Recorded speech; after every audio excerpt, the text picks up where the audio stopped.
Bonjour à tous, aujourd'hui, bienvenue dans du bruit en coulisses. Et aujourd'hui, on est dans un lieu un peu spécial. On a fait le déplacement à Nantes dans les bureaux de Sales Odyssey avec Nicolas. Salut Nicolas. Bonjour à tous. On va parler de quoi Nicolas aujourd'hui? De SEO, je crois. De SEO, effectivement. Alors surtout de business, on va essayer d'éviter d'être trop technique, partez pas. Alors ouais, on a un vrai défi aujourd'hui, c'est d'être le plus clair possible, d'évangéliser, mais surtout pas trop de vulgarisation. On va essayer de parler avec des mots simples, mais en même temps techniques, pour que ça plaise à tout le monde. Donc, Nicolas, on va te présenter bien évidemment. Pour vous qui nous suivez sur LinkedIn en direct, n'hésitez surtout pas à nous laisser des commentaires. J'ai une petite question pour commencer. Vous laissez dans les commentaires quel est votre canal de communication préféré pour votre marque, parce que c'est bien le sujet d'aujourd'hui. Du coup, en coulisses, on décrypte les stratégies des marques dans la communication et dans le marketing. Et vous, pour votre marque, finalement, vous communiquez où? Principalement sur Google, SEO, SIA. Est-ce que c'est les réseaux sociaux, lequel, la presse, les médias? On est intéressé. On prendra tous vos commentaires, enfin, en tout cas, une partie des commentaires. Le but, c'est que ça dure 45 minutes. Hein, Nicolas, t'es chaud? Ouais, moi, je suis chaud.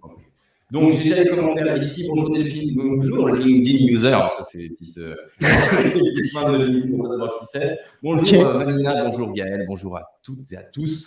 Alors, c'est parti, Nicolas. Est-ce que tu peux te présenter qui tu es, Nicolas? Alors, pour toutes les questions suivantes, ça ira très bien, mais celle-là me stressait un petit peu.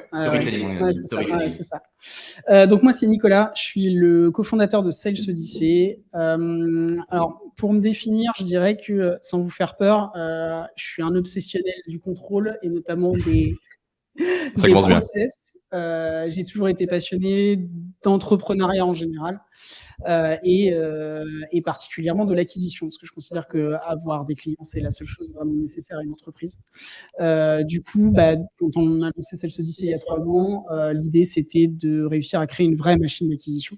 Et donc, on a 2 scopes particuliers, 2 trucs qui me plaisent vraiment, qui est comment faire un super processus de vente qui convertit et surtout comment avoir un max de leads à traiter. Et spoiler alerte, on va beaucoup parler de SEO parce qu'après avoir testé beaucoup de choses, je peux vous assurer que le SEO est probablement la meilleure décision que j'ai jamais prise.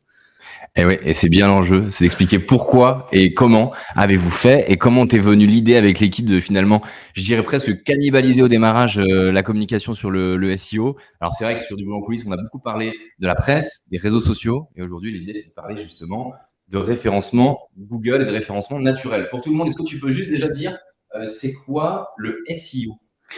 Alors, le SEO, le terme, normalement, c'est Search Engine Optimization. Ça correspond à référencement naturel en général. C'est toutes les pratiques qui visent à augmenter vos chances d'apparaître le plus haut possible dans Google.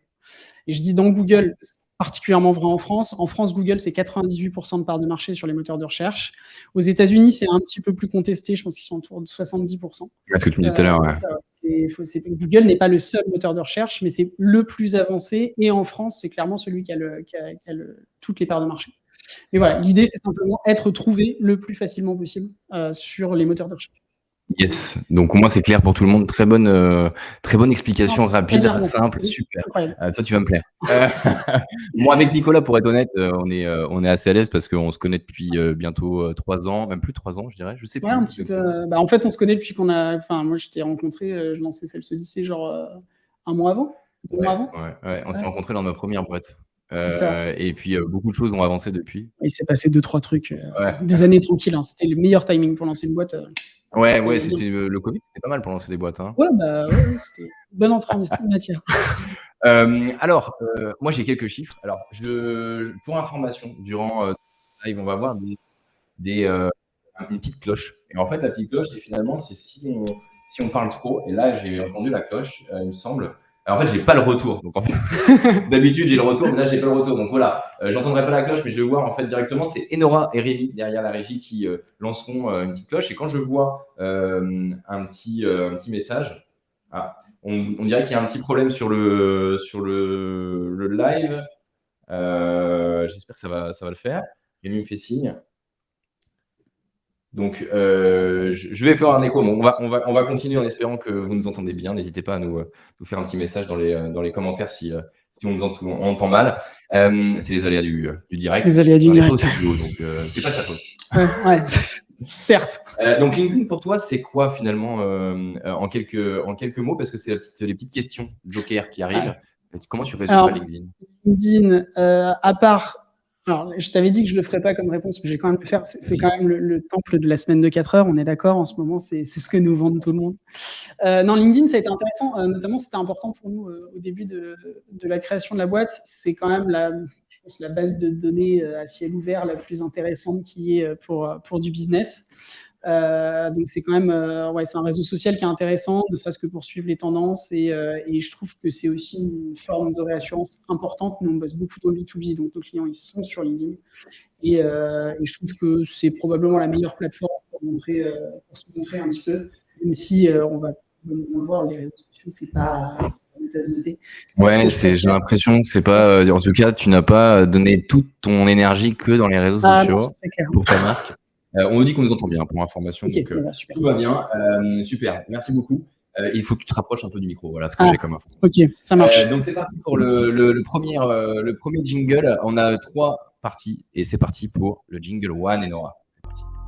Start with Why. Yes, donc on va parler de Start with Why. Déjà, Start with Why, alors je prends les commentaires en même temps, mais est-ce que vous savez tous ce que c'est Start with Why? Ça reprend un peu... la fameuse phrase de... C'est Simon Sinek? Simon Sinek, exactement. Pourquoi cette boîte, ces Odyssées, déjà? Alors, c'est assez intéressant. Au départ, on est 3 cofondateurs. On avait même si on avait tous une appétence pour le marketing, on était des business développeurs. En fait, on était des entrepreneurs et on sait que vendre, c'est quand même un peu l'élément clé pour réussir une boîte. Donc, on s'était lancé plutôt dans le business développement avec des profils assez variés entre Gaël, Morvan et moi. On a eu plusieurs expériences, plusieurs boîtes, et il y a un truc qui nous a paru complètement hallucinant. Les équipes avec lesquelles j'interagissais, moi, en tant que business développeur, c'était marketing. Pourtant, on fait le même métier, les gars. Le but, c'est d'avoir des clients. Et ça, c'était un truc assez frustrant. J'avais toujours l'impression qu'on se battait malgré le marketing. On devait gérer des leads qui étaient bons, tout le monde se envoyait la belle. Et en fait, elle se dit comme ça. L'idée, c'était de dire, on fait le même métier, les gars. Marketing et vente, ça doit marcher ensemble. Et en fait, notre agence a toujours surfé sur ces deux choses. Et comment la segmentation se fait comment? Le boulot du marketing, c'est de faciliter le travail des commerciaux chez nous, générer des leads, des bons leads en quantité suffisante, pour qu'après les commerciaux, leur boulot, c'est de convertir avec un bon process. Et en fait, dans tout ce qu'on fait, les deux sont complètement imbriqués. Il y a certains sujets, on pourra les évoquer, certains trucs qu'on a développés qui montrent particulièrement bien cette imbrication. Sur notre site web, il y a quelques mois, on a sorti une petite pop-up vidéo qui est sur toutes les pages. En fait. Ouais, j'ai vu Vidéo Ask, très bon outil. Qu'est-ce que tu en penses d'ailleurs au passage? Les retours sont très très bons, et en fait c'est probablement la quintessence de ce que c'est l'alignement sales et marketing, parce que tout le script de cette vidéo, c'est du pur savoir-faire commercial. Et quand quelqu'un va au bout, c'est un super lead pour nous et c'est très facile après.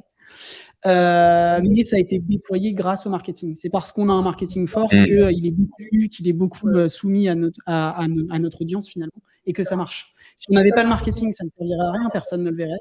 Et si on n'avait pas l'expertise commerciale pour bien qualifier, on aurait des tonnes de leads qui ne serviraient à rien. Donc voilà, tout ce qu'on fait finalement est toujours dans cette imbrication. Le marketing et la vente doivent travailler complètement ensemble, et en fait, c'est le même métier. Je maintiens que je pense que pour être un bon commercial aujourd'hui, il faut être quand même un peu solide en marketing, et vice-versa, un bon marketeur, il doit comprendre ce que c'est que d'être devant un client et de devoir le closer. En fait. Après, c'est un point de vue.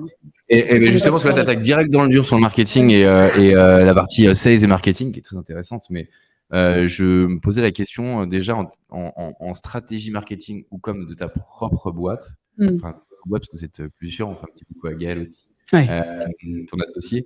Donc, j'aimerais savoir à quel moment ça a pivoté et vous vous êtes dit, ouais, finalement, j'irai peut-être sur Google au lieu d'aller sur LinkedIn, parce que vous étiez très présent sur LinkedIn au démarrage. Je me rappelle, il y a 3 ans. Et finalement, vous avez décidé de mettre une grosse stratégie. Je rappelle que c'est 2000 visites par jour maintenant, ces Odyssées. C'est ça, à peu près. Quel type de cible? On a de tout. On a des directeurs marketing, on a des dirigeants, on a des directeurs commerciaux, des gens de ces équipes marketing commerciaux. C'est très varié. On en reparlera sûrement des idées reçues, mais souvent on nous dit ouais, mais le référencement naturel n'attire pas de grands dirigeants ou des choses comme ça.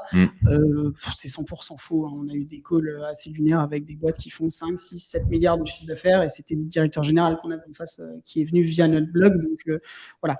Oui, on a des étudiants. Oui, on a des alternants, oui, on a des gens qui sont dans l'opérationnel, mais on a aussi la top direction et c'est hyper intéressant d'avoir cette diversité de profils. La chose que ça nous a surtout apporté, c'est que par contre, ils ont tous les mêmes problèmes. On a conçu notre stratégie pour que les gens qui viennent sur notre site aient tous les mêmes problèmes, ceux qu'on résout. C'est pour ça que ça marche. Et justement, alors, est-ce que tu peux nous dire comment c'est venu cette idée ? Pourquoi tu as décidé du jour au lendemain de te dire, bon, LinkedIn, on va mettre, de ce que je comprends en tout cas, c'est LinkedIn, on va mettre un peu de côté, les réseaux sociaux un peu de côté pour une jeune boîte, parce que vous étiez petit à l'époque. Ah oui, on commençait tout juste. Vous aviez combien de visites par jour, par exemple, sur votre site internet ? On avait 0. Hein. Au tout début, on avait 0. Tous les sites passent par là, même quand c'est une grande boîte, quand elle lance un nouveau nom de domaine, il y a 0. Et en fait, on avait toujours été très, dans notre approche du marketing, on était déjà très contenu, mais on utilisait le contenu pour enrichir nos processus de prospection à l'époque. On prospectait pour se lancer, on n'avait pas de réseau, on s'est lancé, on n'avait pas d'argent, pas de réseau, du jour au lendemain, j'ai pété un plomb, je voulais lancer ma boîte. Et c'était un peu ça pour les 3 du coup. Donc on s'est lancé comme ça et on utilisait le contenu pour enrichir l'expérience de prospection. À l'époque, on faisait en plus pas mal d'automatisation, mais il faut se remettre dans le contexte. En 2019, très peu de personnes l'utilisaient encore. C'était assez nouveau. Quand tu parles d'automatisation, est-ce que tu peux dire ce que tu entends par automatisation ? L'idée, c'est qu'on créait des séquences où on identifiait toute une liste de prospects potentiels, on les invitait, on mettait un premier message, deuxième message. Oui, du style prospecting de l'époque. Exactement. Mais à l'époque, on était assez peu à le faire. On le faisait de manière assez quali. Globalement, vu ce qu'on reçoit en général, c'était plutôt quali. Et ça marchait plutôt bien. Je rappelle que c'était avant le Covid. Hein. Ouais, c'était avant le Covid. Ça date un petit peu. Et que LinkedIn était différent d'aujourd'hui. Et puis surtout que on était sur un nouveau site, donc voilà, il fallait le temps. Au bout d'un moment, on s'est dit, ok, les contenus, on avait des bons retours dessus, on les partageait sur les réseaux sociaux, ça marchait bien. Mais il y a 2 choses qui se sont passées. La première, c'est le premier confinement. Tout le monde s'est jeté comme ils sont tous jetés sur les réseaux sociaux. Ils ont massivement investi dessus, donc d'un coup, il y avait beaucoup plus de concurrence. Et surtout, tout le monde s'est mis à automatiser dans tous les sens. Et à ce moment-là, on s'est dit, ok, ce qui va se passer, c'est que l'automatisation massive va tuer l'efficacité de ce process. Parce que tout le monde va saturer. Enfin, ça, à l'époque, c'était une intuition. Aujourd'hui, je pense que c'est clairement le cas. En gros, c'est le fameux océan rouge, océan bleu, quoi. Ouais, c'est ça. C'est-à-dire, nous, on faisait ça. On recevait jamais de messages, ou très très peu à l'époque sur LinkedIn. Et vous l'avez tous vécu. Je pense l'année dernière, c'était l'enfer. C'est 17 messages par jour. Ils sont tous pareils. Il y a juste le nom de la boîte qui change. C'était mal fait et ça a été fait massivement, ce qui fait que on prévoyait que le ROI de ce genre de stratégie d'acquisition allait diminuer. On avait déjà le contenu et là, on s'est dit, il y a un truc clé dans l'acquisition, c'est il faut que les personnes qui ont besoin de toi te trouvent. Tout l'objectif du marketing, de la communication, au final, c'est ça. Les gens qui ont besoin de toi doivent te trouver. Et il se trouve que quand quelqu'un a besoin de quelque chose, et c'est vrai dans tous les domaines de la vie, quel que soit le problème, il y a un point de passage obligé. On va tous sur Google. Quel que soit le problème, on passe tous à un moment donné sur Google. Si quelqu'un n'est pas d'accord, qu'il commente. Hein. Ouais, c'est ça. Moi, j'ai jamais fait de requête Google. Ah ouais, c'est vrai. Ouais, je suis sur Safari. Incroyable. Alors ça, tu confonds navigateur. Non, mais je fais exprès. Firefox, Safari, Google, Yahoo. Voilà, c'est bon. Yahoo très, très performant. Ouais, c'est Yahoo. Ouais. Il y a un moment. Ouais. Défaut de langage quand même. Je pense de Google, je passe au navigateur et j'inverse les deux. Tu vois. Ah, je pense que c'est l'ultra domination quand même de Google. C'est clair. Mais dans l'idée, c'est qu'on passe tous par là. Et du coup, on s'est dit, est-ce que ça paraît pas complètement con d'être incontournable sur ce point de passage incontournable dans un processus de décision? Et donc là, nous, on a massivement investi du temps, parce que oui, ça prend du temps. On avait déjà de bonnes bases à ce moment-là sur le référencement naturel, mais l'idée, ça a été de le pousser beaucoup plus loin et d'essayer d'avoir des résultats très importants le plus rapidement possible, avec il y avait des parties pris. Par exemple, il y a quelque chose dans le référencement naturel, sans rentrer trop dans la technique. Parmi vous, il y en a qui ont dû déjà entendre parler du netlinking, d'acheter des liens pour donner priorité à son site. Nous n'avons jamais acheté le moindre lien pour arriver là où on en est. Et alors, important, tu fais bien de le dire, parce qu'il y a énormément d'agences, d'entreprises qui sous-traitent des articles à l'étranger. D'ailleurs, c'était pas dans mon script, parce que je me suis dit qu'aujourd'hui, on a essayé un peu de sortir du script officiel. Mais là, quand tu me dis ça, je me dis, vous avez tout de même, c'est important de le souligner, internalisé ce processus de création pour votre propre marque. Et vous avez décidé de tout faire depuis votre expertise et ton expérience et l'expérience de tes équipes. Et vous n'avez pas délégué et vous n'avez pas triché. Parce que non, et puis... il y a aussi le fait que, alors moi, je suis pas un grand expert du SEO, mais sur la partie, à l'époque, je sais pas comment t'appelais ça, mais tu sais, tu faisais des tu mettais des mots-clés en blanc sur une page blanche. Ah oui, alors ça, ouais, ok. Non, mais ça, c'est une autre génération. Voilà, c'est plus ça le SEO. Mais après, tu vois, typiquement, ce genre de stratégie me font penser au netlinking dans le sens où il faut bien comprendre que nous, notre approche du SEO, c'est pas une approche technique, c'est pas simplement dire je vais être premier sur Google sur des requêtes, c'est une stratégie business, c'est une stratégie d'acquisition. Et les backlinks, les liens ou le bourrage de mots-clés invisibles n'a aucune valeur pour l'utilisateur. Moi, mon objectif, c'est pas seulement qu'ils arrivent sur mon site, c'est qu'ils arrivent sur mon site, qu'ils lisent mon contenu. Vanity Metrics, voilà, c'est pas juste pour dire j'ai fait des vues. On n'est pas sur, c'est pas du tout ça, c'est pas du clic, c'est pas des vues. Notre business model, c'est de les faire venir sur nos articles, que nos articles aient un angle particulier qui retranscrivent ce qu'on est et que ça les convainque avant même qu'on ait commencé à leur parler qu'ils ont besoin de nous. C'est vraiment une logique business. C'est une logique presque finalement, enfin, c'est une logique de qualification finalement. Ouais, tu fais une qualification on les emmène là où on veut et on a identifié les différents parcours qui peuvent y arriver. On voit vos commentaires. Hein. Je demanderai à l'équipe si Enora ou Rémi, vous pouvez mettre des commentaires en avant parce que je vois des bonjours. Frédéric qui te dit bonjour, Julien, salut Fred. Karine, on voit tous. Hein. C'est pour ça que je bouge la tête régulièrement et je vous regarde. Le SEO. Du début des années 2000, ouais, moi je suis peut-être un peu vieux en fait sur la partie SEO, tu vois, j'ai des vieilles méthodes où à l'époque on trichait un peu parce qu'en fait l'idée, à l'époque, je pense toujours qu'il y a des moyens de tricher, mais déjà Google était moins bon, donc on a toujours des petits SEO, des growth qui essayaient de trouver des solutions growth hacking pour essayer d'avoir du vu pour du vu, ou peut-être des agences qui vendaient ça parce que c'était un moyen de montrer à son client qu'on avait beaucoup de visites. Ça permettait des résultats très très rapides en fait. Et on achetait des noms de domaine aussi. Il y avait une stratégie d'être le premier sur des stratégies de growth en gros, ou de hacking, et se dire là il y a un filon. Maintenant, l'objectif de la communication de marque, d'entreprise, c'est effectivement pas d'amener du trafic pour amener du trafic. Et moi, je combats ça tous les jours. Je sais pas si vous êtes d'accord dans les commentaires, mais ce qu'on cherche en B2B, en tout cas, c'est de la qualification et des prospects qualifiés. Je pense que c'est même pire d'avoir une stratégie de masse et derrière perdre un temps de fou même à recruter des SDR. Des SDR, c'est des commerciaux qui font toute la préqualification et se rendre compte qu'ils vont perdre un temps infini à préqualifier et puis amener du trafic pour amener du trafic. Oui, et puis la qualification, si on tombe sur le process de vente, la qualification. Mais tu as écrit un bouquin sur le process de vente, le placement de produit, mais il était juste à côté. Je me dis, à un moment, il faut le parler. Donc, si on parle process de vente, aujourd'hui, on va parler de communication et de marketing, mais je vous invite tous à lire le livre de Nicolas sur justement les process de vente, parce que je pense que là, au niveau qualification. Je l'ai pas écrit tout seul, Gabriel Dabi-Schwebel aussi, que je salue, mais c'est assez cool. Et dans cette méthode de vente, il y a aussi beaucoup de marketing. Bah oui, donc c'est pour ça qu'on fait un lien entre les deux, mais effectivement, je pense que les articles de blog, le référencement permet effectivement cette préqualification. C'est pas simplement du trafic, c'est de la préqualification et on va en parler justement. Donc, je vois que Delphine a démarré aussi dans les années 2000, donc c'est bien, je suis pas tout seul. Après, juste pour terminer sur ces techniques de pirates, en gros, on appelle ça, il y a le white hat SEO, on respecte les règles de Google et typiquement, ça, c'est ce que nous, on fait. Et il y a le black hat SEO, où on va Black Hat SEO, ok. L'idée, c'est d'utiliser des techniques qui sont censées un petit peu arnaquer l'algorithme pour aller plus vite. Alors, moi, je suis assez dépassionné sur ce sujet-là. Le Black Hat SEO permet des trucs incroyables, certains que j'ai testés sur d'autres projets, au moins pour savoir comment ça se passe. Ça marche. Le seul truc, c'est que c'est pas pour le même type de business. C'est même pas une question de B2B ou de choses comme ça. Ouais. Il y a un truc qu'on peut faire en ce moment qui est s'appuyer sur des algorithmes d'intelligence artificielle pour générer une très, très, très, très grande quantité de contenu automatiquement. On a fait une vidéo sur le marketing, sur les stratégies marketing à venir, et on en parle dedans, de GPT-3 notamment, qui permet donc de générer des sites qui sont globalement assez dégueulasses, qui sont pas super quali, mais qui vont générer énormément de contenu, qui vont générer énormément de trafic. Et comment on monétise ça?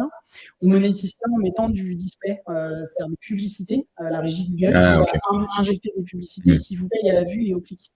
Et en fait, ça marche. C'est juste qu'il y a un moment donné, tu finis toujours par te faire rattraper par la patrouille. Google arrive et explose le site. Et tu dois recommencer. Ok, c'est assez éphémère en fait comme stratégie. Et tu as des maquettes qui sont particulièrement brillants dans ce process et qui vont générer des tonnes de sites. Et en fait, tous les 6 mois, ils se font stick, mais vu qu'ils lancent un nouveau site tous les mois, ils finissent toujours par générer un revenu. Et c'est pas du tout la même stratégie. Ouais, donc j'ai presque envie de comparer ces stratégies à du stratégie dropshipping où tu fais du commerce en ligne, mais tu le fais de manière très éphémère, où faut que tu toujours sois prêt à recréer une boutique, trouver des stratégies assez éphémères. Bon après, je pense que c'est d'autres types de boîtes qui veulent pas s'installer sur une marque sur le long terme. Mais plutôt faire du business pour faire du business, faire du chiffre d'affaires et après quitter à recommencer et à réitérer. Tu crées pas de la valeur, tu crée pas une marque forte, tu captes une partie ça fait du système. J'entends pas gling, mais quand je vois le message, je sais que c'est gling. Quel est le pire conseil que tu aies pu recevoir? Merci Nora pour le petit message. C'est quoi le pire message, le pire conseil? Alors attention, moi je veux du lourd, je veux que les gens restent dans le live, je veux que tu donnes du croustillant. Le pire conseil, c'est qu'on m'avait dit de pas le faire. On m'avait dit que ça marcherait pas. On m'avait dit que ça marchait pas pour les agences, que quand on a 15 000 € de panier moyen, ça peut pas marcher. On m'avait expliqué de pas. Surtout. Pourquoi on t'a dit ça? Je pense que parce que beaucoup ont échoué. On t'a dit n'investis pas ton argent et ton temps dans le blogging. On m'a dit que le SEO marcherait pas, que ça marchait pas en B2B, que ça marchait pas pour les agences. C'est des conneries, hein. Enfin, genre, c'est des conneries, c'est pas le concept. Qui c'est quel genre de personne a pu te dire ça? Je demande pas de nom, mais tu vois, de quel type de profil? Globalement, c'est quand je parlais avec d'autres responsables d'agence ou des choses comme ça. Pour eux, ils ont dans leur stratégie, ils ont probablement raison. Et beaucoup d'agences fonctionnent essentiellement sur une dynamique de réseau, une dynamique de recommandation et de prospection intensive. Ouais, mais là, tu parles d'entreprise du coup plutôt en province, TPE, quoi. Ouais, parce que le réseautage est très très bien et je pense qu'on parle d'influence de communication, c'est le premier moyen de faire du business et le réseautage. Oui, maintenant il faut aller plus loin et c'est vrai qu'en local, on est à Nantes, quand tu es dans le tissu local, il y a des entreprises qui n'ont pas forcément besoin d'être le leader dans son marché et qui vivent très bien avec du réseautage et du on entend encore des mêmes artisans, typiquement les artisans, même si ça change, peuvent te dire moi je vis très bien sans jamais avoir été sur Google ou même bien sûr. sur Internet. Non mais ça c'est clair. Alors après nous il y a aussi un truc, c'est qu'intrinsèquement on est assez mauvais pour le réseau. Moi j'ai jamais lancé ma boîte en me disant que j'allais avec des cocktails, ça c'est un truc qui me tu vois bien. Je suis pas du tout là-dedans, donc il fallait bien que je trouve une autre stratégie. En plus t'as un petit appétit, donc je vais pas faire appliquer assiette, aucun intérêt pour toi. Mais donc voilà, je pense que ça c'est le pire conseil. Et après il y en a plein. On m'a expliqué que le SEO c'était du netlinking et que si j'achetais pas de lien, il se passerait rien. Ce qui est complètement faux. On a encore une fois 0,2000 par jour, 0 lien acheté. Hein, donc c'est pas le sujet. C'est pas du tout le sujet. Et puis effectivement, c'est ce genre de conseils. Ou alors on me propose de faire beaucoup d'articles. Et de voir lequel il fonctionne, tu vois, des choses comme ça. Le fameux vas-y, fais le bourrin. Un maximum de contenu, tu sous-traites, hein, tu payes ça 30 € à l'étranger. Exactement. Tu fais un article tout pourri. Madagascar, t'en fais 20, ça te coûte rien, ça te coûte 500 €. C'est ça. Et tu vois celui qui marche, quoi. C'est ça. Ça c'est bien. C'est un peu à l'ancienne quand même. Hein. C'est ça. Mais je pense que vous en avez tous entendu parler, ce genre de personnages qui vous donnent des conseils et qui n'a jamais vraiment fait d'ailleurs. C'est clair. Ouais, c'est souvent ça. A priori, j'ai une question. LinkedIn user. Il est encore là. Que penses-tu de l'intelligence artificielle qui rédige des articles à ta place? Alors attention, moi avant ta réponse, je donnerai la mienne. Je trouve que c'est franchement une connerie. Pas à titre de marque, mais en tant que consommateur. J'ai pas envie de lire des articles de robots qui vont me donner des conseils de manière très pragmatique, sans forcément avoir un retour, un vécu. Et en tout cas, en tant que consommateur de contenu, je ne supporte pas ça. Par contre, je trouve ça intéressant, par rapport à LinkedIn, par exemple, d'aller sur de l'aide dans l'accroche. Dans ce qu'on appelle la headline, ce genre de choses-là, ça me plaît en tant que créateur de contenu pour les influenceurs ou pour les entreprises, parce qu'on manque un peu d'aspiration. Mais moi, personnellement, avant de ta réponse, je donne la mienne. Moi, franchement, ça m'énerve. Mais bon, après, il y a un business, hein, je comprends les entreprises qui le font, hein, il y a un boulevard peut-être. Toi, t'en penses quoi? La question, dans quel sens tu réponds à la question? Est-ce que tu réponds en tant que consommateur, en tant que directeur d'entreprise, en tant qu'entreprise dans le market? Alors, je vais répondre un petit peu selon tous ces angles-là. C'est un sujet qui est hyper intéressant. Encore une fois, je renvoie à la vidéo que j'ai évoquée il n'y a pas longtemps, parce qu'on en parle. Tout à l'heure, je vais parler de GPT-3. Je vais parler de GPT-3. En gros, c'est l'algorithme de base sur lesquels ces outils sont basés aujourd'hui. Si votre objectif aujourd'hui, c'est de se dire, je vais avoir un logiciel qui va écrire à ma place des bons articles et qui vont permettre de ranker, alors que moi, je ne suis pas à l'aise là-dessus ou des choses comme ça, vous vous plantez. Ce n'est pas ça qui se passe. Aujourd'hui, ils ne sont pas prêts pour ça. Les algorithmes sont... Je dis bien aujourd'hui, je ne dis pas que ça n'arrivera pas. Aujourd'hui, ce n'est pas vrai. Ça ne se passe pas. Les articles qui en sortent sont souvent assez récursifs dans leur raisonnement. Enfin, ils ne sont pas très qualis en fait, sur leur capacité à convertir et à convaincre. Pareil, c'est globalement un des algorithmes qui vont synthétiser l'existant, mais ça manquera de coloration. Si vous voulez convertir, il ne faut pas dire exactement la même chose que tout le monde. Il faut vous expliquer ce que vous pensez de quelque chose, y compris si c'est clivant et que ça va à contre-courant de ce qui se dit sur tel ou tel sujet. Et ça, les algorithmes ne vous permettront jamais de le faire. Moi, j'ai vu des gens qui ne sont pas des experts en rédaction l'utiliser. Ils prennent plus de temps que s'ils avaient écrit l'article eux-mêmes et ils n'obtiennent pas quelque chose de meilleur. Quand c'est dans les mains de quelqu'un qui sait déjà faire ça, qui sait déjà rédiger. Moi, par exemple, je l'ai utilisé. Je vous ai dit, je fais des tests Black Hat. Il y en a dit sans bullshit, donc... Je le fais, je le teste, parce que si je vous dis ça, c'est parce que j'ai essayé. Moi, je trouve que c'est intéressant pour m'aider à écrire des articles que j'ai pas envie d'écrire. Okay. C'est déjà arrivé. Il y a des articles que j'ai pas très envie d'écrire. Du coup, j'ai du mal à aller sur l'accroche. Et par contre, vu que je suis un peu têtu et globalement, j'ai un esprit de contradiction parfois un petit peu fort. Quand j'ai pas envie d'écrire le truc, je fais mon plan, je demande à GPT-3 de m'injecter des phrases. Et je me dis, mais c'est nul. Et comme ça, j'arrive à avancer. GPT-3, tu peux donner, c'est quoi? C'est une intelligence artificielle, c'est ça? Ouais, c'est l'algorithme. Alors, il me semble que derrière, c'est Google, Facebook, Microsoft. Ça vient de la société OpenAI, qui est une société, je crois, à but non lucratif, qui travaille sur la création d'un algorithme de traitement automatique du langage. Okay. Et en fait, tous les outils que vous voyez aujourd'hui qui proposent de la rédaction automatisée se basent sur GPT-3 et son API. Okay. D'accord. Donc moi, l'intérêt, c'est que quand j'ai le syndrome de la page blanche, parce que j'ai du mal à avancer sur un article, ça m'aide, mais ça m'aide parce que je sais très bien faire cet exercice. C'est un peu comme finalement, est-ce qu'on est prêt ou pas pour la voiture autonome, tu vois? Technologiquement, la voiture autonome existe, mais en fait, finalement, moi j'ai encore vu une vidéo hier, c'est hors sujet, mais où il y avait un Japonais qui est rentré dans une voiture et ça existait, et en fait, le volant est toujours là, en fait. Donc je me dis, psychologiquement, il n'y a personne qui conduit, tu vois, il y a encore le volant. C'est comme, tu vois, c'est un peu l'image que je me fais, je me dis, ouais, ça existe, c'est possible techniquement, mais en fait, en 100% autonome encore, ça me paraît encore bien trop tôt, en tout cas. Et je trouve, parce qu'il y a une question une question déjà, on me demande s'il y aura un futur combat avec l'IA. Alors, je ne sais pas dans quel sens on pense, si vous voulez qu'on fasse venir l'IA ici, à Frontal, qu'on lance un combat, ou je coupe l'électricité et je gagne. Artificiel et des agences marketing, peut-être, c'est cette question-là. Donc, si Frédéric, tu peux me donner un peu plus de croustillant pour ta question. Et aucune IA n'écrit de bons articles pour moi, mais ils offrent de bonnes bases. Donc, ça reprend un peu ce que tu dis. Ouais, c'est pas suffisant et en réalité, il n'y a pas de gain de temps. Donc, en fait, il n'y a pas de gain. Il n'y a pas de gain de productivité et donc vous ne gagnez pas d'argent à les utiliser. C'est pas ça le but. Par ailleurs, c'est penser que... Alors, est-ce que l'IA va nous remplacer? Oui, l'IA nous remplacera tous, quel que soit le métier. Enfin, faites-vous à l'idée, ça arrivera, c'est une question de temps. C'est pas là-dessus... N'ayez pas l'approche de dire le SEO, c'est juste me positionner sur le moteur de recherche, parce que ça, oui, ok, l'IA y arrivera. À un moment donné, le combat, c'est le même que avoir des vues, c'est bien, avoir des clics, c'est bien. Si vous voulez convertir, il faut que vous y mettiez de l'émotion. Enfin, on est à l'ère du storytelling. Merci Nicolas de le dire. Et en fait, c'est pas parce que vous avez fait un article particulier. Je sais pas. Le bon exemple. On sent qu'il est énervé. On sent qu'il est énervé. Wikipédia ne convertit pas. C'est pas son rôle. C'est de la définition. Et là, c'est exactement ça. L'intelligence artificielle vous fera des super articles Wikipédia, avec tous les biais algorithmiques et problèmes d'éthique que ça pose. Mais ça, c'est un sujet à part entière qu'on n'abordera probablement pas aujourd'hui, et surtout pas d'ailleurs. Mais il y a des problèmes qui se poseront. Mais faire du contenu Wikipédia, ils sauront faire. Mais Wikipédia ne convertit pas. Vous ne voulez pas faire du Wikipédia.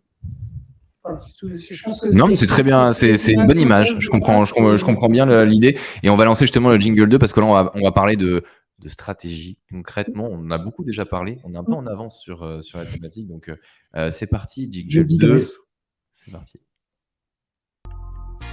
Une stratégie à contre-courant. Une stratégie à contre-courant. Alors, tu as pas beaucoup d'avance, Nicolas. Tu as allé directement dans le vif du sujet. Moi, ça me plaît. Hein. J'espère que ça vous plaît aussi, parce qu'on répond directement aux Je suis questions. beaucoup plus à l'aise sur le fond, tu vois. Ouais, non, mais je vois ça. Alors, il faut savoir que Nicolas, ce n'est pas un homme de la communication. Alors, il communique très bien, mais dans l'entreprise en communication, mais dans le marketing. Et c'est un expert. J'appelle un peu le génie du SEO. Donc, c'est vrai que, ouais, il a enlevé la tasse. Il y avait une tasse marquée. Je suis un génie. C'est ça, Ouais, je suis un putain de génie. C'est Quand même, hein. c'est la base. Mais il assume pas. Mais moi, honnêtement, je trouve que tu es excellent dans ce que tu fais. Il y a beaucoup de passion dans ce que Pas le tu seul, hein, il y en a plein déjà. Ouais, mais il y a beaucoup de passion dans ce que tu fais. Donc, forcément, moi, je suis obligé d'arriver un peu en me disant 45 minutes, qu'est-ce qu'on va pouvoir apporter le maximum de valeur avec des personnalités qui nous regardent bien différentes. L'idée, c'est justement la stratégie à contre-courant. Tu as répondu à beaucoup de questions sur du concret. Moi, je me poserais la question de finalement, c'est quoi la question officielle, c'était c'est quoi les éléments indispensables d'un bon référencement? C'est une question un peu large pour toi, mais en quelques points, c'est quoi les éléments? Je suis une marque. Je lance mon blog en me disant, OK, on va optimiser, on va faire à fond du SEO, on va créer des articles. C'est quoi pour toi les éléments indispensables pour le début de cette stratégie de marque? Alors, le cœur du sujet, toujours, est hyper simple. C'est votre contenu. Enfin, je veux dire, il y a pas, on peut chercher. Il y a plein d'autres choses dans le référencement naturel. Le but n'est pas de faire un article d'expert. S'il y a des experts SEO dans l'audience, je suis désolé, on va pas parler d'expertise dans le détail. Nous, on est très SEO technique ou des choses comme ça. Mais le cœur de la machine, c'est votre contenu. Et c'est vrai pour le référencement naturel, mais c'est vrai aussi pour l'objectif final. On ne fait pas du référencement naturel pour faire du référencement naturel. On fait du référencement naturel pour avoir des clients. Et en fait, il faut bien garder ça en tête. Et c'est pour ça que le contenu, c'est la clé. Si on vous dit la clé, c'est le netlinking, c'est vieux. Cette phrase-là, c'est Bill Gates en 98, je crois. Je ne sais plus, mais elle est ancrée. Et il avait raison, et il a toujours raison. Et c'est vrai depuis. Alors, vous savez un exemple que vous allez tous connaître, et pour vous faire comprendre à quel point ça a toujours été vrai et pourquoi ce sera toujours vrai. Michelin est probablement la première boîte de l'histoire à avoir aussi bien compris l'intérêt du content marketing avec un truc qui a maintenant plus d'un siècle, qui s'appelle le guide Michelin. Ils vendent des pneus. Non, mais j'adore. Ils vendent des pneus. C'est le guide Michelin. Et je crois qu'ils sont inspirés d'une boîte américaine qui vendait des tracteurs, qui doit être John Deere, je crois, qui faisait un magazine pour les. C'est pas ton frère, monsieur? Non, mon père avait des concessions John Deere. Enfin, il était travaillé dans des concessions John Deere. Je crois que j'avais vu passer un truc comme ça. Mais du coup, voilà, John Deere, qui aux États-Unis avait fait, je crois, un magazine pour les agriculteurs, qui parlait pas du tout de ces tracteurs. Mais en fait, ça a toujours. Mais le monde agricole était bien en avance. Je pense pour les voitures, les véhicules, les GPS existent depuis très très très longtemps dans les tracteurs en fait. Alors, à l'époque, il n'y avait pas de SEO, mais il y avait déjà du contenu et ça marchait déjà. Et donc, je pense que le cœur du sujet dans le référencement, ça reste ton contenu. Le reste, c'est juste pour aller plus vite, aller plus haut avec ton référencement naturel. Mais au final, déjà, commence par faire du contenu et c'est très bien. Et dans la question que tu posais tout à l'heure... les grandes clés du démarrage, je lance donc je dis, OK, c'est bon, ma com, je vais activer à fond, je re-shoot tout mon blog. C'est ça, je suis une marque assez connue, mais assez connue, pas assez connue sur le web, mais assez connue. Je me dis, je shoot tout mon blog, je recommence tout. Qu'est-ce que je dois faire, les grandes clés? Tu vas constituer ton corpus de contenu dont le rôle est, en gros, de permettre aux personnes qui ont le type de problème que tu résous, de résoudre ce problème. OK. C'est ça, le cœur de ta stratégie de contenu, c'est ça. Moi, je m'adresse à qui? Je résous quoi comme problème? Qui a ces problèmes-là? Quels sont leurs problèmes au quotidien? Je dois résoudre une partie de ces problèmes. Alors, souvent, j'ai des réponses à ça. Oui, mais si je dis tout dans un article de blog, pourquoi est-ce qu'ils paieront mon service?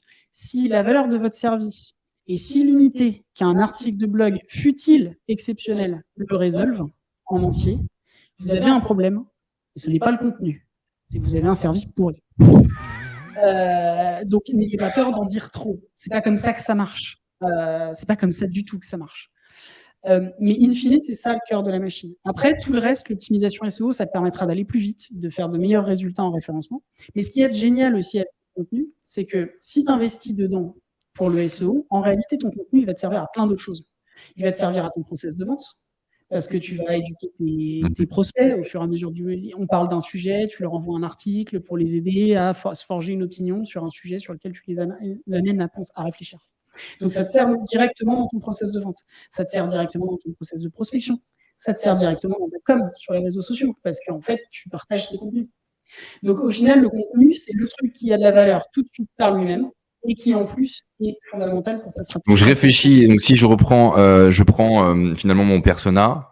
Je regarde mon persona vraiment détaillé. Je regarde tous ses problèmes et j'essaie de les résoudre pour, in fine, parler emmener vers ce que tu en parlais justement, emmener ce qu'on pourrait appeler un circuit, un maillage pour les gouverner comme vous voulez, où à la fin, la solution à son problème ultime, c'est toi. C'est ça. Et en fait, alors, l'erreur qu'il y a souvent quand je dis ça, c'est que vous allez être trop focus sur votre prestation initiale et rester trop superficiel sur le problème. Je vais vous donner un exemple. Celle-ci ne fait pas de communication. Nous ne vendons aucun service de communication. Pourtant, dans notre stratégie, nous avons un article qui s'appelle « Stratégie de communication digitale », sur lequel on est premier, d'ailleurs, vous pouvez aller voir. Tapez sur Google. Tapez sur Google, je pense que c'est pas mal. Je pense qu'on est devant des HubSpot ou des choses comme ça. On n'a pas tout à fait la même taille. Vous pouvez le faire aussi avec plan de communication, exemple. Pourquoi est-ce que je m'embête à faire un article et à me référencer sur des termes alors que je ne vends pas de communication? Il se trouve que les personnes qui font cette recherche de plan de communication et de stratégie de communication bossent dans des services en général marketing et communication. Et une de leurs problématiques principales, c'est pas qu'ils savent pas faire un plan, c'est pas qu'ils savent pas où diffuser la communication, c'est qu'ils savent pas quoi dire. Donc, ils ont un problème pour identifier le bon contenu à partager à la cible. Ok, moi je vends des stratégies de contenu et de la rédaction. Ok, ils ont un problème sur la communication. Ils tombent sur nos articles, ils trouvent ça super intéressant. J'ai un maillage très spécifique dans chacun des articles qui va les emmener vers d'autres articles, qui va finalement les amener à se dire mon problème, c'est pas le plan de communication, c'est pas la stratégie de communication, mais c'est que j'ai rien à dire. J'ai besoin de contenu. J'appelle ça solliciter. Ok, donc en fait, en fonction du moment et de ta temporalité de besoin, tu vas commencer à taper stratégie de communication B2B. Exactement. Digital, etc. À la fin, tu vas comprendre comment créer un article, puis finalement, je vulgarise. Et à la fin, je me dis, en fait, je ne sais pas faire, j'ai besoin d'aide pour le faire. Et finalement, le problème, c'était peut-être la stratégie, c'était l'un des problèmes, mais j'ai besoin de la solution qui est ces logiciels. Et dans ce cas présent, on est sur un besoin qui finalement, vous allez me dire, bah oui, mais du coup, c'est pas du référencement naturel. Oui, mais en fait, le référencement naturel étant un sous-produit du contenu, moi, je vais optimiser toute la stratégie de contenu que je vais leur proposer, en prenant aussi en compte tous les enjeux SEO. Pourquoi ? Parce que, contrairement aux réseaux sociaux, par exemple, où les communications sont très éphémères, un article de blog qui se référence, il va payer pendant des années. Et donc, en fait, le référencement naturel, c'est la caution héroïste de cette stratégie de contenu parce que, en fait, ça scale. Pour l'anglicisme, ça passe à l'échelle. L'idée, c'est que vous pouvez capitaliser sur le contenu s'il est bien référencé. Ouais, c'est des stratégies long terme. Ouais, je comprends bien. C'est vraiment complètement cette imbrication. C'est tellement passionnant que je pourrais en parler des heures, mais j'aimerais quand même donner la parole à ceux qui nous regardent. Alors, on parlait justement, il y a eu plusieurs LinkedIn users, c'est toujours pas quitté. Hein. Avant la création et l'architecture du blog, mais ça, on va y revenir. Il y a une autre question. Je ne sais pas si c'est la même personne. Si tu as un super contenu, mais une architecture nulle, Google ne te remonte pas. Je le vis actuellement, malgré un super contenu, on a été pénalisé. Est-ce que tu peux donner un conseil à LinkedIn user ? Alors, c'est pour ça que je disais le cœur du sujet, c'est le contenu, mais c'est pas le seul sujet. Et pour ceux qui seront curieux et qui iront sur salesodyssey.fr, vous verrez qu'en fait, notre accompagnement marketing, il a trois éléments. Le premier, c'est la structuration d'un site web qui fonctionne bien. Et quand je dis qu'il fonctionne bien, c'est à la fois qu'il soit techniquement nickel pour le référencement, mais aussi bien conçu pour convertir, aussi et surtout. Les bonnes pages au bon endroit, prendre en compte les parcours de décision de tes personas, les différents types de parcours, parce qu'en fonction, il n'y a pas qu'un seul parcours, même au sein d'une même cible. Il y en a qui sont sensibles à des chemins différents. Et effectivement, tout ça, ça va multiplier la qualité de ton contenu. Mais au fond, si ton contenu, c'est 0, tu auras beau avoir le site parfait, si tu multiplies par 0, ça donne rien. Et donc, c'est la même chose. Si tu as un contenu qui vaut 100, qui est incroyable, 100 sur 100, et que ton site vaut 0, bah, ça fait toujours 0 fois 100. Ça fera pas 50, quoi. Non, mais c'est ça. Oui, c'est un tout. C'est un tout. Après, le sujet qui t'emmènera dans la durée et qui va alimenter ta stratégie de référencement et d'acquisition pendant des années, c'est le contenu. Parce que c'est le contenu que tu continueras tout le temps, que tu enrichiras en permanence. Le site web, tu investis une fois, tu fais un très bon site web avec une boîte qui sait ce qu'il fait. Et tu as une base en fait qui va permettre d'abriter ce contenu. C'est finalement, tu dois construire ta maison de base, et puis finalement après tu y mets les meubles, quoi. En gros, la maison initialement elle est importante, bonne base. Si elle est en paille, t'as un mobilier de dingue, première tempête, puis si elle est mal placée. Si ta voiture a pas d'essence, il se passera rien, mais si tu as de l'essence sans voiture, non plus. Voilà. Donc première chose, effectivement, on parlait pas, mais faire un bon site internet, construire un bon site internet, bien évidemment. Et si vous êtes une marque importante d'ailleurs, peut-être revoir l'architecture et même le site internet, parce qu'on va pas en parler aujourd'hui parce qu'il y a WordPress, il y a Webflow, il y a beaucoup de solutions qui existent, qui ont changé. Il y a du Wix, des petits sites internet moins bien référencés. Enfin, ça dépend de votre niveau de maturité aussi, votre taille d'entreprise. Mais oui, bien évidemment, avoir un expert qui contrôle déjà où tout est OK, les voyants sont au vert. Puis après, prendre la stratégie, notamment de ces odyssées, sur la création de contenu. Moi, j'ai envie qu'on parle aussi, on va parler des résultats pour finir, mais avant, tu parlais justement d'emmener dans un cycle de communication en fonction du moment du persona et sa volonté d'aller vers, à la fin, l'emmener vers ta solution. Je t'en parlais tout à l'heure en off, mais on n'avait pas fini les propos parce que volontairement, je voulais qu'on échange durant le live. Nous, par exemple, aux années folles, cas concret, on a une communication très B2B, très corpo, de l'influence B2B.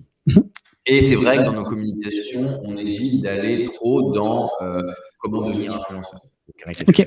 Nous, on va plutôt demander à expliquer aux marques comment faire avec un influenceur ou comment optimiser sa communication avec de l'influence marketing B2B. Mais du coup, nous, l'erreur qu'on a fait, c'est la création de contenu sur notre blog. Vous pourrez aller voir. On a cannibalisé notre création de contenu autour de l'influence B2B. Pourquoi on a fait cette erreur ? On a fait cette erreur parce que finalement, on voulait absolument contrôler notre image de marque et rester là-dedans. Et un jour, on a regardé ensemble et tu as regardé avec tes équipes, le problème. Parce qu'en fait, on tournait en rond. On a beaucoup de visibilité sur les réseaux sociaux, sur LinkedIn notamment, mais très peu sur la partie blog. Et donc, tu t'es rendu compte qu'on cannibalisait nos mots-clés et notre communication autour de toujours la même thématique, ce qui nous desservait.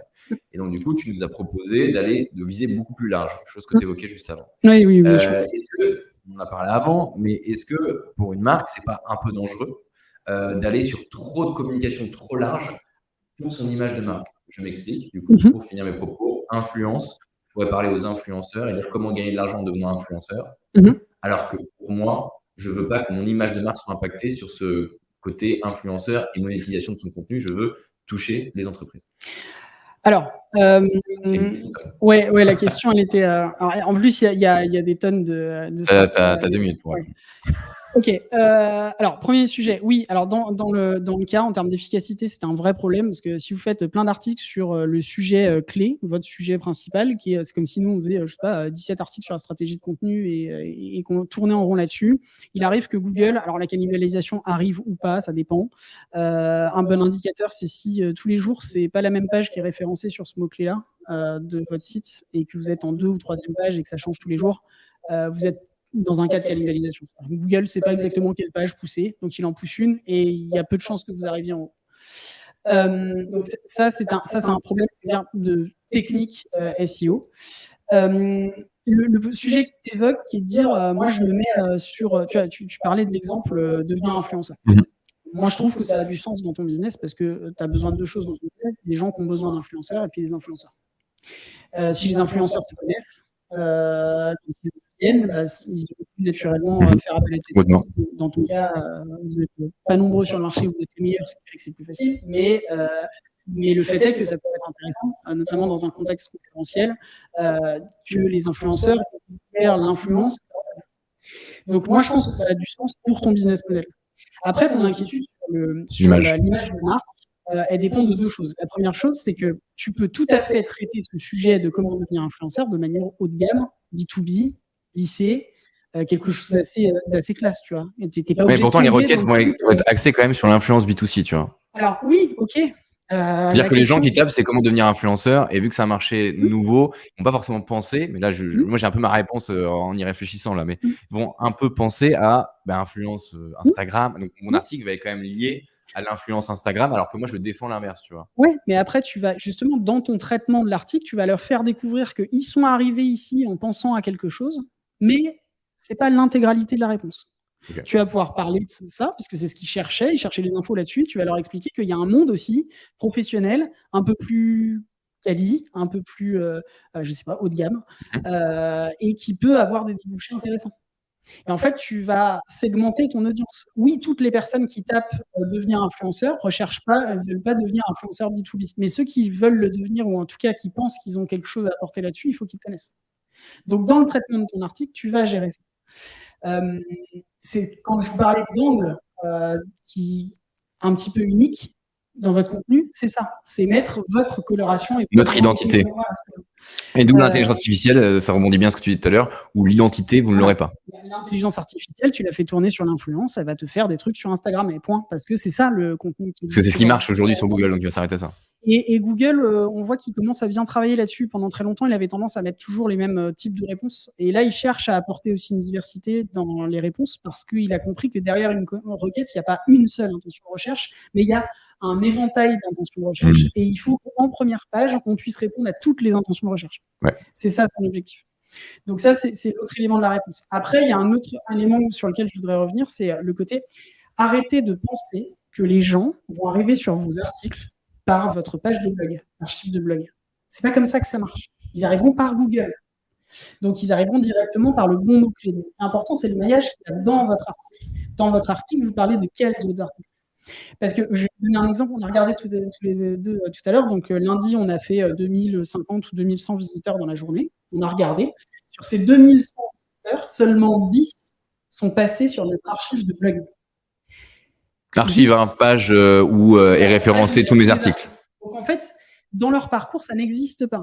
Ils ne passent pas là-dessus. Donc ils ne voient pas tous les autres sujets. Tout ce qu'ils voient, c'est les sujets sur lesquels ils sont renseignés, sur lesquels ils sont allés. Ils sont arrivés par un article, puis ils ont cliqué par un autre lien, et puis notre maillage les emmène petit à petit jusqu'à la page Contactez-nous. Okay.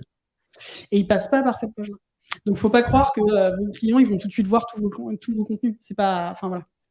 C'est pas comme ça que ça se passe. Tu te rends compte que ça fait 47 minutes déjà qu'on est en live, qu'on devait faire 45 minutes et qu'on a toujours pas passé le jingle 3. Oh, t'as l'habitude. Ouais, mais c'est vrai, je vais te couper à chaque fois, je me dis, bien la vache, ça passe super vite.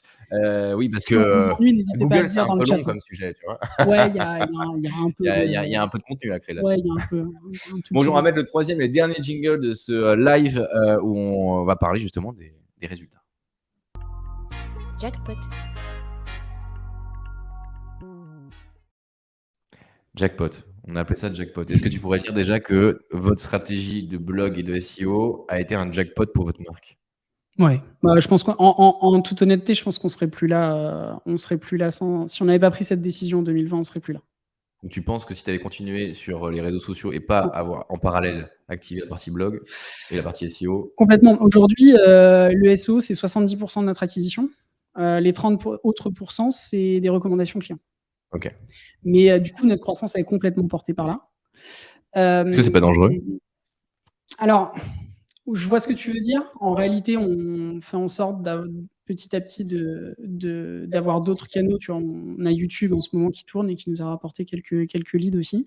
On essaye d'être moins dépendant. Mais attention, je me rends compte qu'il y a probablement un biais un peu partisan dans ce qu'on veut dire, mais il faut que vous compreniez une différence fondamentale entre une stratégie qui dépend de Google et qui va en fait dépendre de votre site web et de son référencement, et une stratégie qui dépend des réseaux sociaux. Google ne possède pas Internet. Google est un moteur de recherche, c'est pas le seul. Pour l'instant, c'est celui qui a toutes les parties du marché, mais c'est pas le seul. Il ne possède pas Internet. Votre site web vous appartient, votre contenu vous appartient, on ne pourra jamais vous l'enlever. Si vous dépendez en revanche uniquement de LinkedIn, uniquement d'Instagram, uniquement de Facebook ou des choses comme ça, il faut comprendre que vous n'êtes pas chez vous. Ça peut être sympa. Et c'est une différence fondamentale. Je pense que dépendre des réseaux sociaux est 1000 fois plus dangereux que dépendre des moteurs de recherche.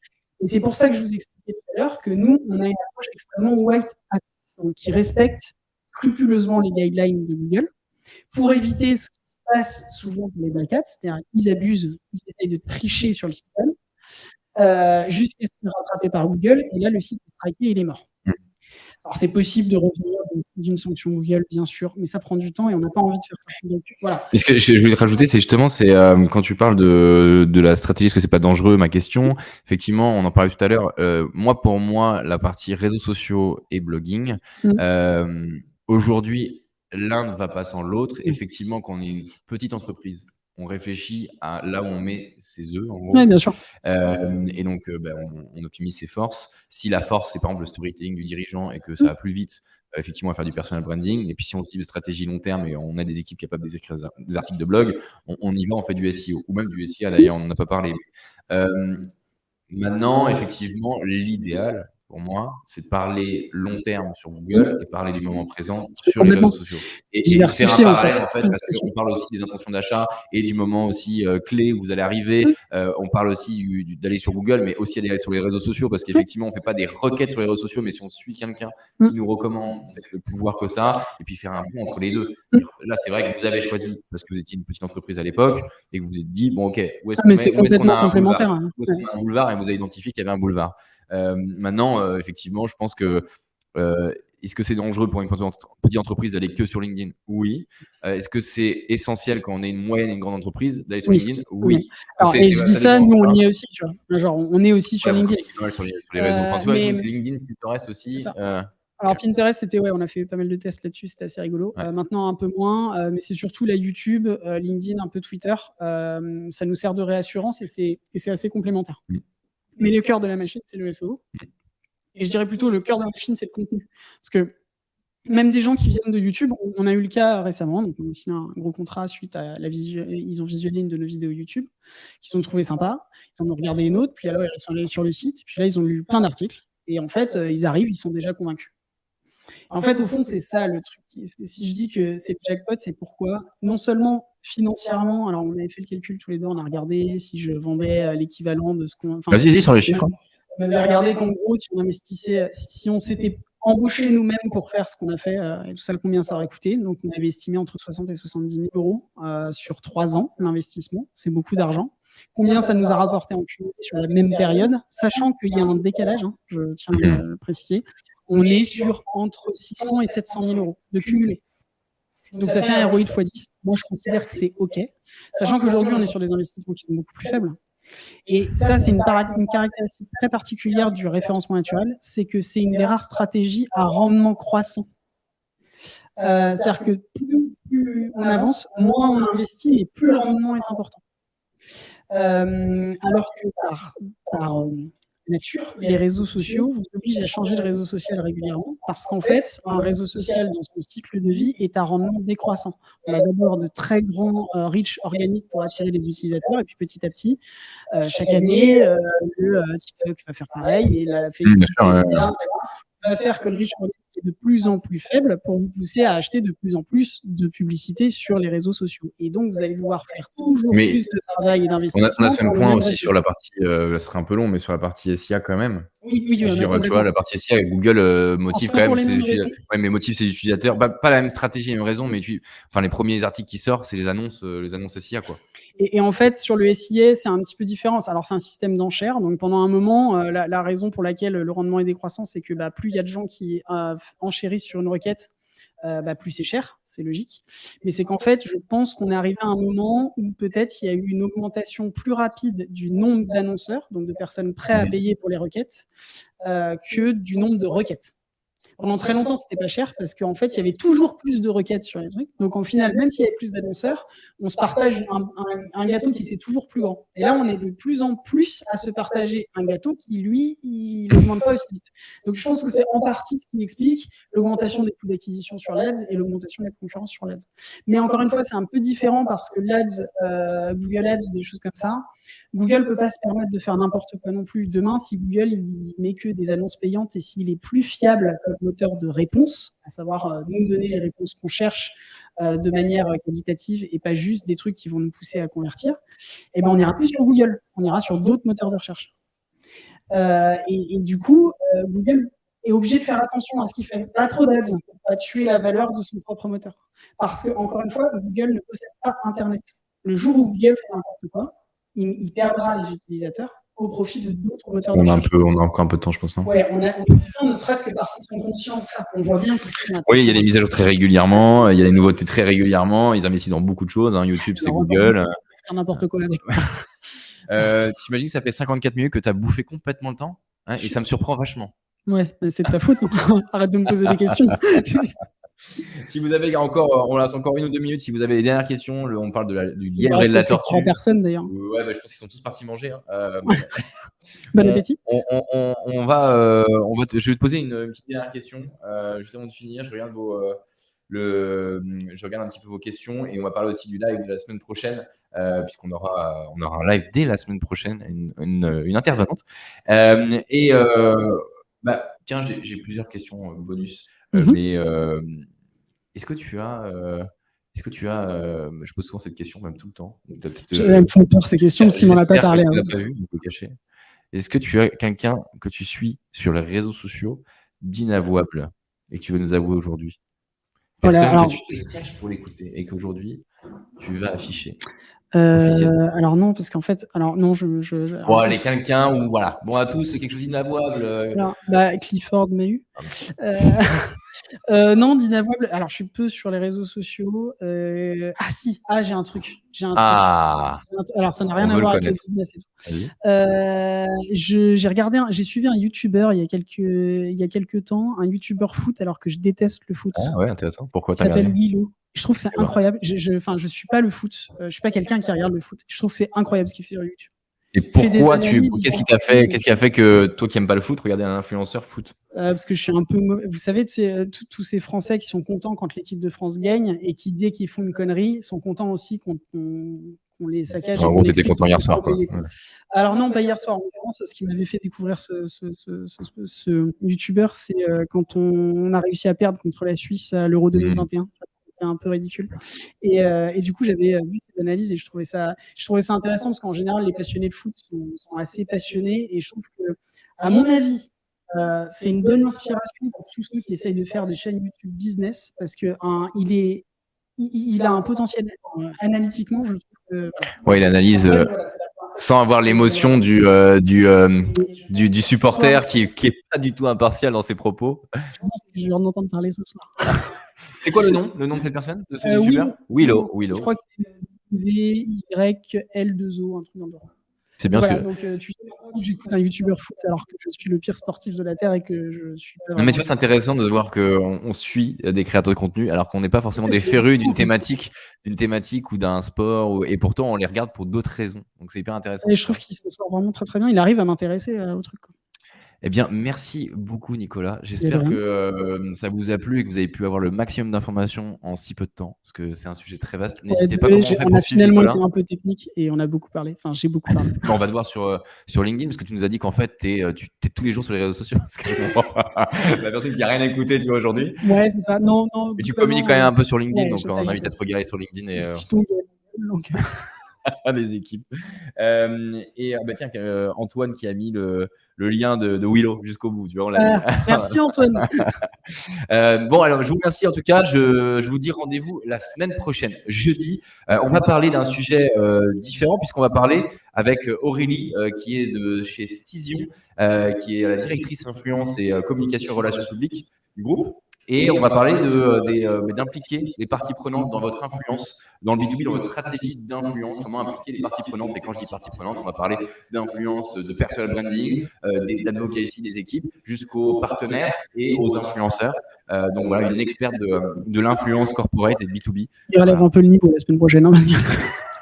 Non, mais c'est bien d'avoir une pluralité de contenu et d'intervenants. Aujourd'hui, on a parlé des CEO et beaucoup de lead gen et des CEO de marketing. Demain, on parlera la semaine prochaine, plutôt d'influence et de communication corpo. Et puis, on vous réserve un live surprise le 22 ou 23 décembre, mais je vous en dis pas plus. Ça sera juste du fun. Je vous souhaite une très belle journée. Bon appétit. Merci à vous d'avoir suivi. Merci Delphine. Merci Antoine. Merci à tous de votre fidélité. Et je vous dis à la semaine prochaine. À bientôt.